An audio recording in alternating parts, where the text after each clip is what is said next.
Hey folks, I'm Camille Who Armstrong, the performing arts Renaissance woman. For over 40 years, I've worked as a performer, educator, consultant, and coach. But most importantly, I'm a parent. From classrooms to stages to bedtime routines, I've spent my life nurturing creativity, character, and connection in the next generation. This series is for you, whether you're expecting, learning as you go, or parenting for the first time, or even third time around. I'm here to share the insights, tools, and real talk I've gathered over 4 decades of hands on experience. Welcome to Camille Who, the Child Whisperer. I'm so glad you're here.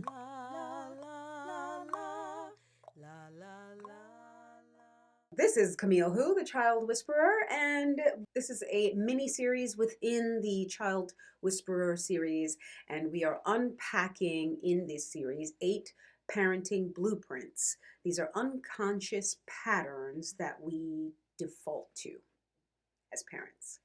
It's influenced by our very first influences in our first 6, 7 years of our lives, our school, our society, our environments, the village that it takes to raise us, things that are modeled in front of us, things that we hear as part, that's I call verbal programming, and moments, defining moments that create new patterns or new beliefs in our core belief system. So when we are parenting for the very first time, it's very helpful to get the book, Your Child's First Year. But when you are putting a lot of information on top of a cracked foundation, it's only going to just collapse on you, and you're going to go, we go right to our default setting. And without examining it, most of the choices that we are making, they're coming from emotional reaction as opposed to education. So that's why I am unpacking these parenting blueprints. These are patterns that I have seen within myself. I've seen with parents, the many, many parents that I've worked with over the years, parents that I have been friends with, parents that I've worked for in raising their children. And, I saw patterns in myself, and then I started picking the brains of other parents and realizing that we are very much the same in a lot of ways. What we've unpacked so far was the first one was the overachiever slash people pleaser. The second one is the hero. The third parenting blueprint is the rebel. This fourth one is called, I like to call, the perpetuator. If you deeply respect your parents, and you found yourself saying, they did a good job, I want to do what they did, this one might be yours. Now, this parent has high respect for their parents or role models. They feel loyalty to the way they were raised. They don't want to rock the boat, and they believe that they turned out fine, so, why change anything? They parent largely through imitation, not through examination, not through education. They replicate. They replicate methods, discipline styles, communication habits, emotional responses, cultural traditions. And this is the danger about replicating cultural traditions, is that traditions are not always appropriate in every generation. Sometimes we have to change the tradition. Sometimes we have to create a new one. Sometimes we have to just use different methods based on what our child needs and the time that they're in, and the society that we're in, the challenges that they're facing in their world, instead of perpetuating the same things that have been passed down generation to generation. A friend of mine told me this story. I'm sure, I don't know who told this story, but this is a great illustration of this kind of parent, and what this kind of parent can sort of create in their lives. There's a mother who is making chicken for the family, and she cuts off a nice size of it. So she's baking a whole chicken, and she cuts off part of the breast and then puts it in the oven and bakes it. And her daughter says, Mom, why do you cut off the chicken? And you just waste it. Isn't it wasteful? And you just threw it in the garbage. You're not gonna do anything with it. Oh well, you know what?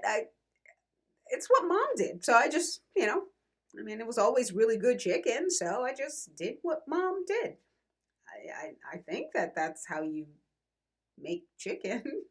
Okay, well, let's ask grandma. Mom calls grandma and says, Mom, why did you cut the chicken off before you put it in the oven? And grandma says, You know what? It's what my mom did. So I just thought that's how you make chicken. Okay, let's give great grandma a call. So we give great grandma a call, and great grandma says, Oh, darling, the oven was small. And so I had to make the whole chicken fit. So I had to cut off part of the chicken so the whole chicken would fit into the oven. So this is a great illustration of something passed down. You never question it. You just love that person, and you just do what you saw them doing, and you never really question it. You just kind of repeat it. But is it appropriate? It's not necessarily appropriate because with each generation, the ovens got bigger, so that wasn't necessary anymore. And that's like a light illustration of it. There are other generational habits, other generational, I would say, other generational curses that have been passed down that are not necessarily appropriate for each generation or even relevant for each generation. Why? Because the challenges are different, society is different, emotional makeup of your child is different. Sometimes it is good to examine these things, see what works, see what doesn't work, see what's relevant for your time, for your society, for the challenges that your child faces in their generation. It's good to examine these things, even though you really respect your parent, you love your parent.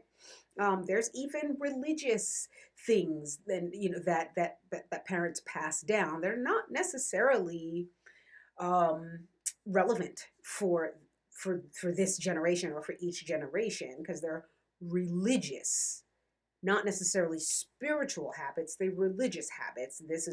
These are rites, things that they feel like they have to do every day or they have to do every Sunday. I'm an avid reader of the Bible, and I realize that though God's laws never change, and God doesn't change, with each generation, he had to use different methods because each generation had their own set of challenges, their own set of emotional makeup. Like, even though he himself doesn't change, he had to change his methods that he uses. And so passing down the same religious habits it's not even godly. It's something this is not even something that God wanted. He changed methods because generations changed. I digress. Love your parents, but examine their methods still. Honor the foundation, but refine what needs to be refined. See what works, see what doesn't work, see what's relevant, see what's irrelevant. Renovate wherever is necessary. It's okay to do that. You are honoring them still. And going into thoughts leads to feelings, feelings lead to actions, actions lead to results. Here are some thoughts that go along with the perpetuator parent. My parents did it this way, and I turned out fine. There's no need to change what already works. Feeling, loyalty, security, confidence in tradition, fear of disrespecting your parents, fear of conflict.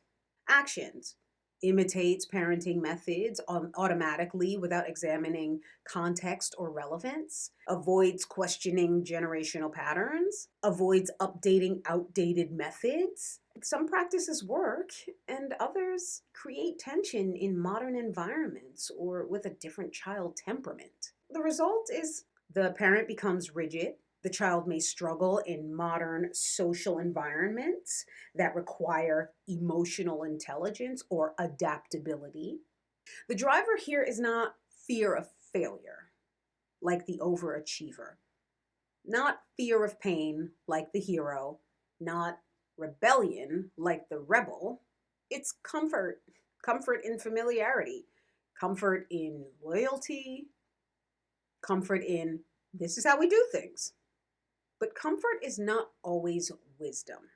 Your strength is your respect for legacy. Your weakness is unexamined imitation. What if you kept the wisdom and upgraded the method? What if you loving your parents doesn't require you copying them or imitating them? And what if you're facing challenges that your parent never had to navigate through? Here are some other questions to start reframing the way that you are thinking going into parenting, or moments that you might catch yourself in while you are in the throes of parenting. What habits are you repeating without knowing why? It's always good to know the why. What phrases did you hear growing up that you now say automatically? What discipline methods were created for a whole other era? Like, I remember having my child, oh my goodness, and this is what my parents did, but this is what they did in Jamaica, West Indies.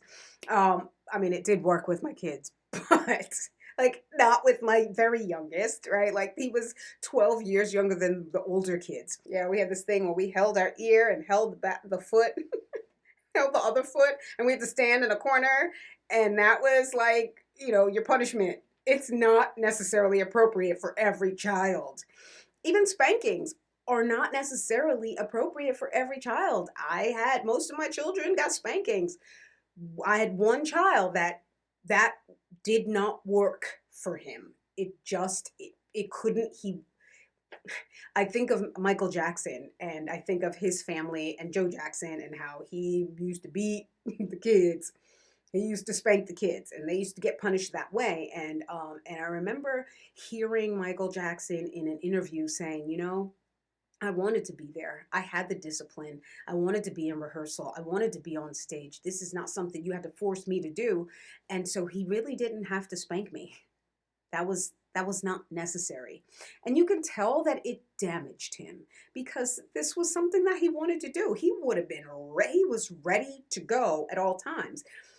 Joe spanked the kids because they had to, because he had to force them to, I don't know, to have that kind of discipline or to be committed and have that kind of work ethic. For whatever reasons, he used a method with all of his children when not all of them needed that method. And so, last question, are you parenting intentionally or are you parenting traditionally? Good questions to ask yourself. Become aware of it. Start to refine, start to redefine, and start to find that balance. Something you need to know. You don't dishonor your parents by evolving or developing. You honor them by taking what they gave you and refining it. Another thing you need to know, tradition without examination becomes stagnation. You don't allow yourself to move with the times, to change with the times. In the next blueprint, we will uncover yet another pattern that quietly shapes families. I am Camille Who, the Child Whisperer, and I am out of here. Thank you so much for watching this episode of Camille Who, the Child Whisperer. A heartfelt thank you to the generous supporters of the Books and Beyond campaign. This series wouldn't be possible without you.